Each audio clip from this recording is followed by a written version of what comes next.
ربنا وطبيبنا وطبيب قلوبنا وشفاءنا وشفاء صدورنا ومأوانا وملجانا محمدا عبده ورسوله. أما بعد، أعوذ بالله من الشيطان الرجيم.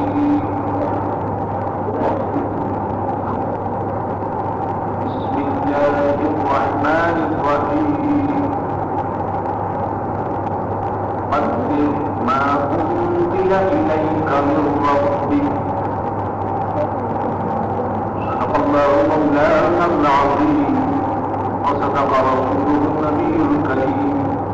ونحن على ذلك من الشاهدين والشاكرين والحمد لله رب العالمين.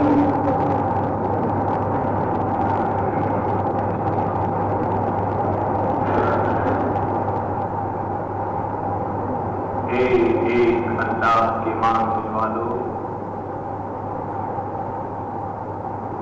اور گنبد خضرا کے متین تاجدار دو عالم شہنشاہ دو جہاں سیاد مکان حضرت محمد مصطفیٰ صلی اللہ تعالی علیہ وسلم سے نسبت خصوصی رکھنے والوں، پیارے نبی برحق صلی اللہ تعالی علیہ وسلم پر ادب و احترام کے ساتھ درود و سلام پڑھ لو۔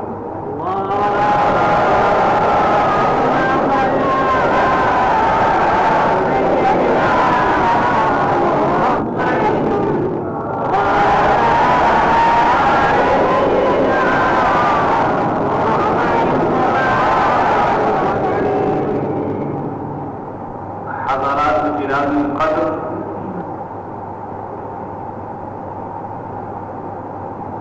عزیز محترم جناب امام صاحب بزرگان دین، مصلیان مسجد اور امداد المساجد کے اراکین، بھائی اور بہنیں، آج اللہ کا بڑا فضل ہے اور بڑا احسان ہے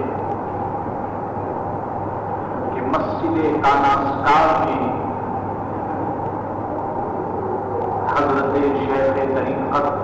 مبلغ اسلام مولانا شاہ عبدالعلیم اور صدیق القاسم الرضوی المدنی رحمۃ اللہ تعالی علیہ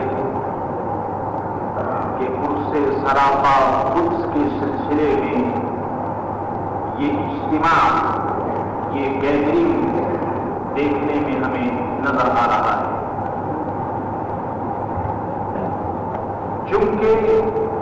مجلس حضرت شیخ طریقت نے ان سے بات کی ہے، اس لیے مناسب یہ معلوم ہوتا ہے دل کا تقاضا کچھ ایسی ہی ہے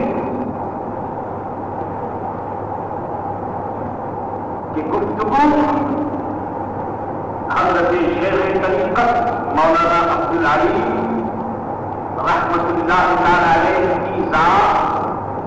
ان کے صفات اور ان کے مشن پر کی جائے۔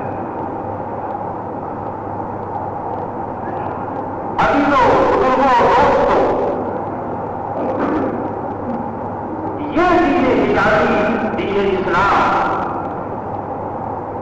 جس کے سارے بنیاد ہم چلتے پھرتے نظر آ رہے ہیں، اور جس دین کی توانائی نے، جس دین کی طاقت نے آج ملت اسلامیہ میں انرجی اور طاقت پیدا کر رکھی ہے،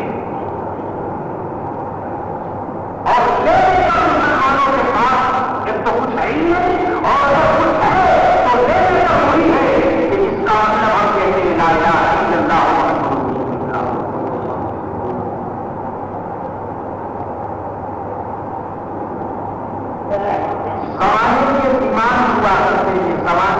تقاضے ہوتے ہیں.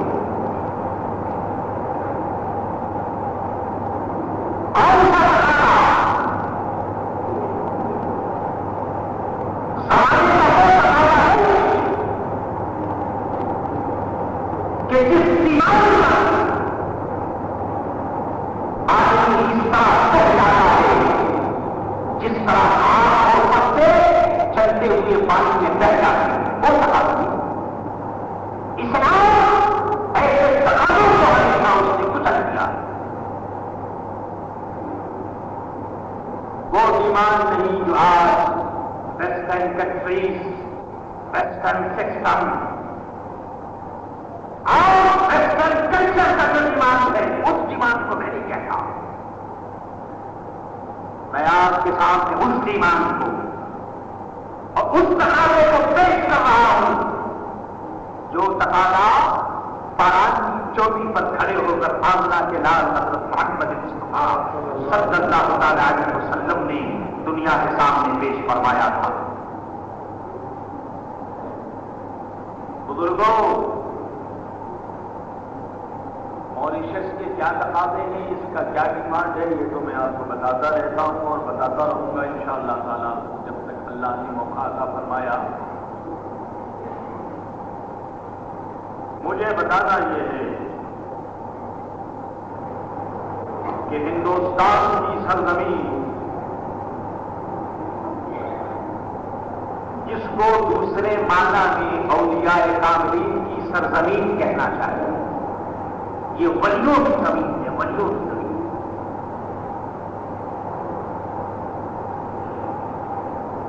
کیوں کہ اس ملک میں اسلام جو آیا، دین حجازی، دین اسلام جو آیا، وہ اولیاء کاملین، صوفیاء رضا اور انہی لوگوں کے ذریعے آیا جن کو ہم اللہ والوں کی جماعت سے یاد کیا کرتے. ہندوستان میں بہت سے انقلاب ہوئے، بہت سی پریشانیاں آئیں. مختصر یہ کہ سن 1857 کے بعد 1857 کے بعد جب مغل امپائر کا خاتمہ کر دیا گیا اور مغلیہ سلطنت کا آخری انقلاب جو بہادر شاہ ظفر کے نام سے چل رہا تھا، جب وہ بج گیا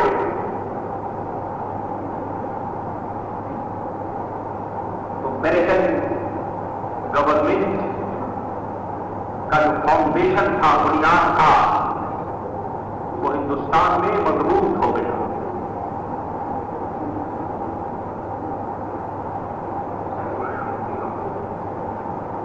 اس زمانے میں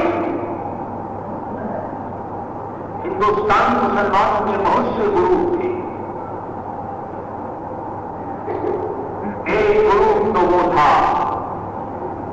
جس کا مقصد ہی یہی تھا کہ وہ ویسٹرن کلچر کی کاپی کرے اور جو کچھ بیسک گورنمنٹ کہتی تھی اس کے اوپر وہ جماعت عمل کرے. ہر اس جماعت سے کوئی مطلب نہیں. ہاں، اس زمانے میں چونکہ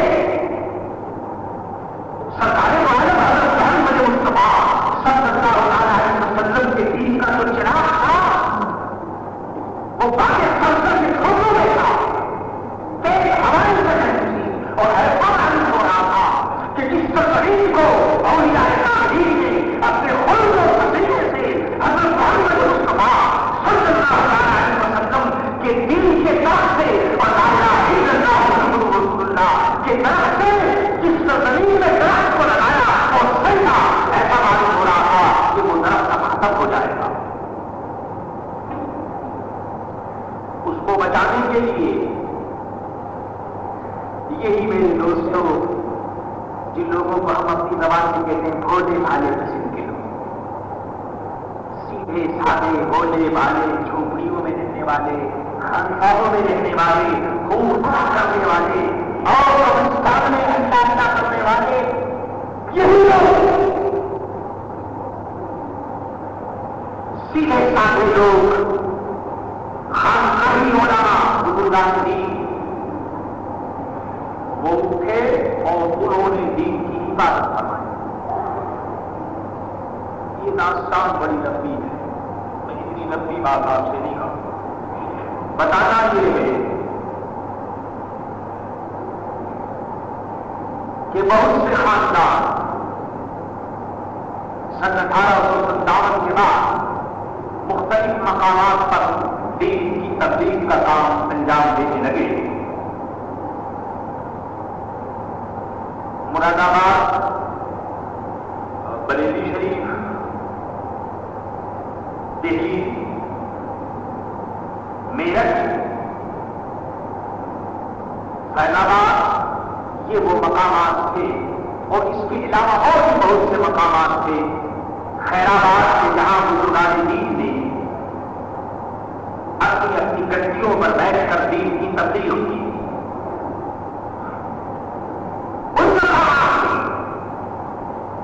یو پی کا ایک شہر میرٹھ بھی ہے جہاں حضرت محمد مصطفیٰ صلی اللہ علیہ وسلم کے دین کا چرچا کیا گیا، دین کی تبلیغ کی گئی۔ اور یاد رکھیے، دین کی تبلیغ آپ یہ مطلب نہ سمجھیں اس زمانے میں کہ جس طرح سے دسترخوان بالکل تیار ہو، کھانا اس پر چنا ہوا ہو، روٹی کا پکائی ہو، چاول پلیٹ میں رکھے ہوئے ہو، سالن موجود ہو اور ہم جائیں اور کھا لیں، یہ دین کا مطلب، دین کی تبلیغ کا مطلب نہیں تھا۔ دین کی تبلیغ کے لیے دشواریاں ہوتی تھی، پریشانیاں ہوتی تھی، اپنے اور بیگانوں کی باتیں سننی پڑتی تھی، گورنمنٹ کا خطرہ ہو لینا پڑتا تھا، جان کی باقی لگانی پڑتی تھی، سولی پر چڑھنا پڑتا تھا، گولیاں کھانی پڑتی تھی۔ یہ تمام کام جو کے ساتھ میرے دوستوں ہندوستان میں ادا ہو رہے تھے اور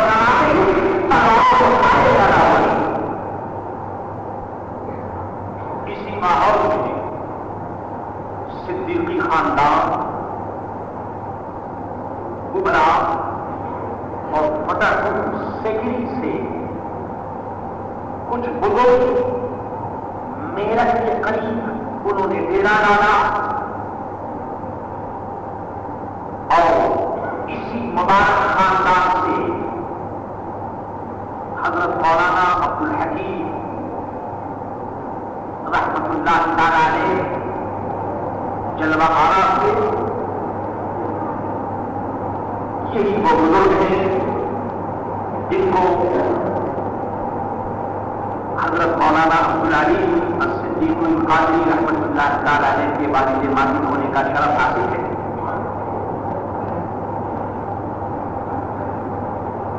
مولانا عبدالحکیم صاحب رحمت اللہ تعالی علیہ کے 7 بیٹے، میرے دوستوں، اللہ تعالیٰ کسی کو ایک بیٹا دے اور وہی اگر فرما بردار اور صالح ہو تو میں سمجھتا ہوں کہ ایک بات کی سب سے بڑی دولت ہے۔ لیکن وہاں دیکھنے میں آ ہی رہا ہے کہ اللہ تعالیٰ نے 7 لڑکے دیے اور 7 لڑکے اپنے اپنے مقام پر نہایت عالم، نہایت فاضل، نہایت مبلغ، اپنے اپنے مقام پر پہنچ گئے۔ میں کئی مرتبہ تذکرہ کر چکا ہوں کہ حضرت مولانا شاہ احمد مختار صدیقی رحمۃ اللہ تعالی علیہ، مولانا عبدالعلی صاحب رحمۃ اللہ تعالی علیہ کے بڑے بھائی، جنہوں نے سب سے پہلے دین محمدی کی اشاعت کے لیے اور تبلیغ کے لیے میرٹھ کو چھوڑا، اور میرٹھ کو چھوڑنے کے بعد آپ نے پردہ میں تبلیغ فرمائی، مانتے رہے، رنگون رہے، مدینہ طیبہ گئے تو وہاں وہ ساتھ رہے، سورج کے علاقے میں تبلیغ کی، ساؤتھ افریقہ کے علاقے میں تبلیغ کی، مختصر یہ کہ یونیورسل بیسس کے اوپر، عالمگیر بیسس کے اوپر ہندوستان کو چھوڑ کر دوسرے ملکوں میں تبلیغ کرنے کا جو سوال ہے، اس سلسلے میں جو ابتدا ہوئی وہ حضرت مولانا شاہ احمد مختار صدیقی رحمۃ اللہ تعالیٰ نے کی۔ وقت گزرتا گیا، حالات گزرتے گئے، حضرت مولانا عبدالعلیم الصدیقی القادری رحمۃ اللہ تعالیٰ نے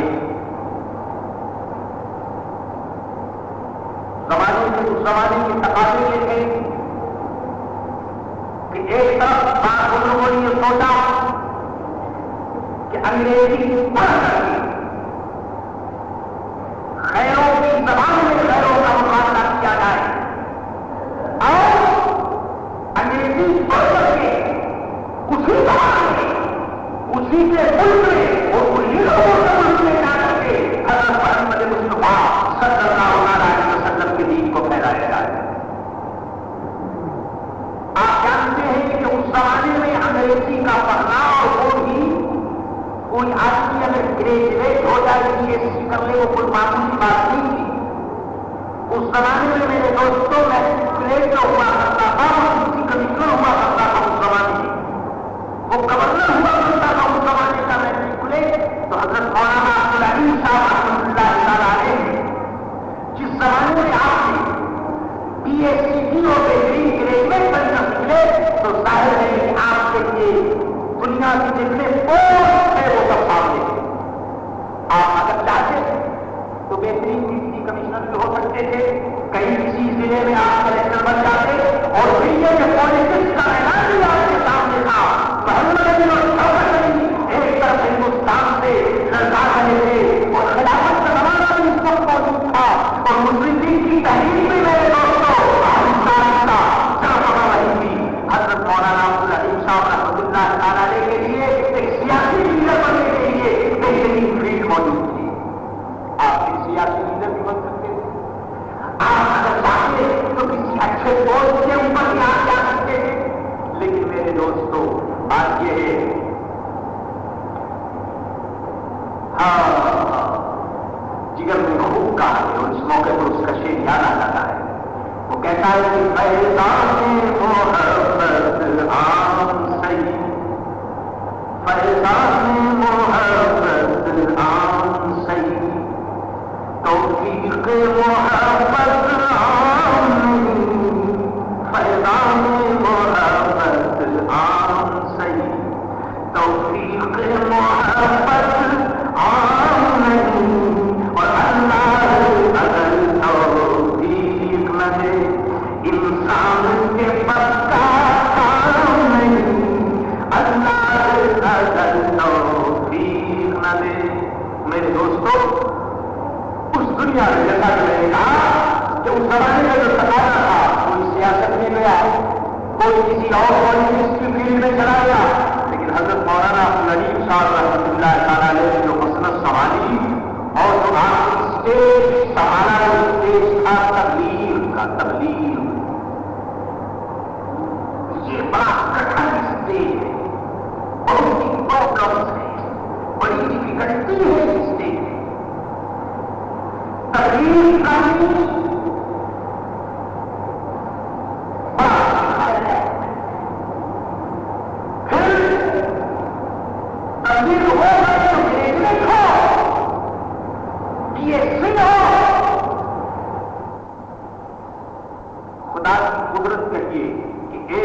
مولانا شاہ احمد مختار صدیقی رحمۃ اللہ تعالیٰ علیہ کی صحبت رنگ لے آئی،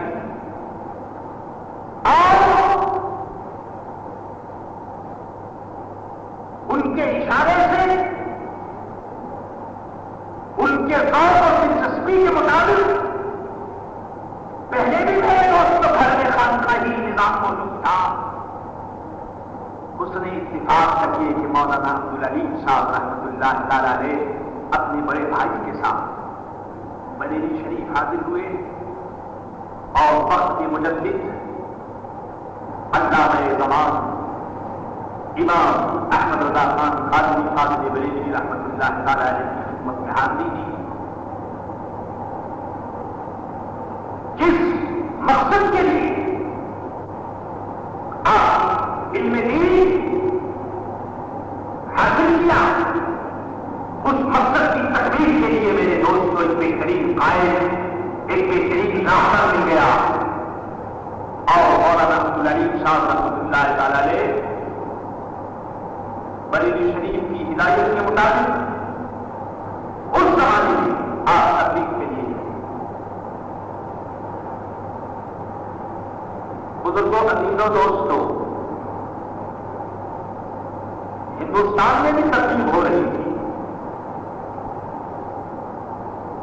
تبلیغ بعض تبلیغ وہ تھی جس کے اندر سیاست تھی, بعض تبلیغ وہ تھی جس کے اندر اپنے مقاصد کے سیاسی جماعتیں بھی ابھر رہی تھی. لیکن مولانا عبدالعلیم صاحب رحمۃ اللہ تعالی علیہ کو تو یونیورسل بیسک کے اوپر کام کرنا تھا. اللہ تعالیٰ نے ان کو تبلیغ کے لیے منتخب کیا تھا, چنا تھا اللہ تبارک و تعالیٰ نے. یہی وہ وجہ ہے میرے دوستوں کہ جب آپ اس شان کے ساتھ نکلے تو پھر دنیا جانتی ہے, دنیا کو اس بات کی خبر ہو نہ ہو کہ جس فتنے کو آپ نے جہاں دیکھا وہی پہنچو اس فتنے کو تباہ کیا. اشارہ کرتا کرتا خلافت کا زمانہ آپ جانتے ہیں. خلافت کو ایک چیز اس زمانے میں بڑی تھی, بظاہر اس کے مقاصد تو بڑے اچھے تھے لیکن اس کے اندر بھی میرے دوستوں پالیٹکس تھی. کچھ باتیں اس کے اندر بھی ایسی تھی کہ جو دین اور اسلام کے میدان پر کوئی نہیں اترتی تھی. حضرت مولانا عبدالعلیم صاحب رحمۃ اللہ تعالی علیہ دلی و مدینوں کو للکارا. جب دیکھا کہ تھوڑی تو وہ بڑی ہو گئی اور جا کر تو ان کو للکارا. میرے عزیز دوستوں, اسلام کا یہ داعی, اسلام کی دعوت دینے والا کبھی بمبئی اور کبھی دلی اور کبھی کلکتہ اور کبھی کانپور اور کبھی کراچی, معلوم ایسا ہوتا تھا کہ ہندوستان کی سرزمین حضرت مولانا کے پاؤں کے نیچے ہے اور مولانا جہاں جو فتنہ ہوتا تھا وہاں پہنچتے تھے. ان کی فتنے کو اللہ کے فضل و کرم سے آپ دبا دیں. یہ تو ہندوستان کی بات میں آپ سے عرض کر رہا ہوں.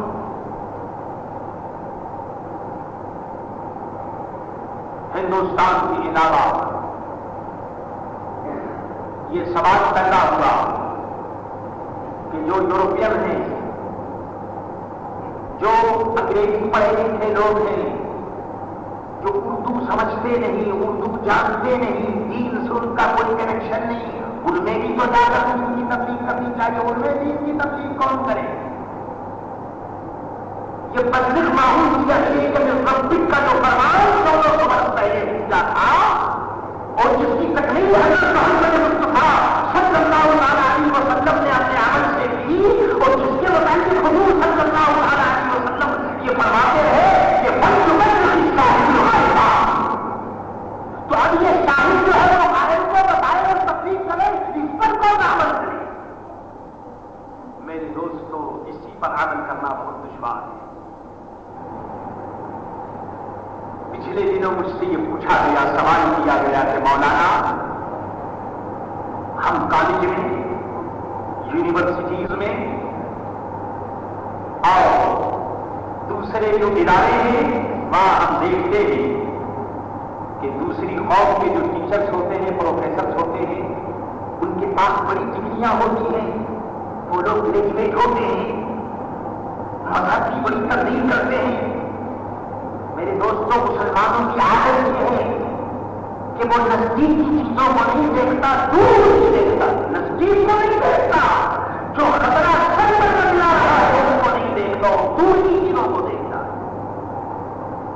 آپ جانتے ہیں یہ ہاسپٹل,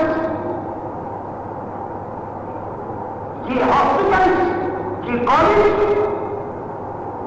جو آج دوسری قوموں نے خدمت خلق کے لیے کھول رکھے ہیں,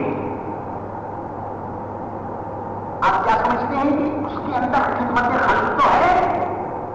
لیکن آپ جانتے ہیں کہ پیسے ہمارے جاتے، پیسے ہم دیتے ہیں۔ جی ہاسپٹل میں جائیے، وہاں مریضوں کے مزاج کو چینج کیا جاتا ہے، نتیجے کو بدلا جاتا ہے۔ جو مسلمان ایک خدا کا ماننے والا ہے اس کو دین والی بات بتائی جاتی ہے اور دین کے چکر میں پھنسایا جاتا ہے، اور مسلمان کے پاس پیسے کی تو کمی ہے۔ جب یہ کوئی میرے سامنے آتا ہے کہ مسلمان غریب ہے تو میں اس کو لوٹ کرتا ہوں، کوئی نہیں کہتا ہے مسلمان، 2-4 ہوں گے، 10-5 ہوں گے۔ مسلمانوں کی غربت کا اگر آپ کو موقع دیکھنا ہے تو پھر شادی بیاہ میں دیکھیے کتنا مسلمان بنے، جائیے کتابوں میں جا کے دیکھیے کتنا مسلمان بنے۔ میرے عزیز دوستوں، ہم غریب ہیں مگر یہ دین کے کام کے لیے غریب ہیں۔ ہمارے بزرگوں نے تو تبدیل کی، ہم نے اس تبدیل کو چھوڑ دی، اور آج جو تبدیل کے نام پر تبدیل ہو رہی ہے میرے دوستوں، اس میں ایمان کو لکھا جا رہا ہے۔ عجیب بات ہے۔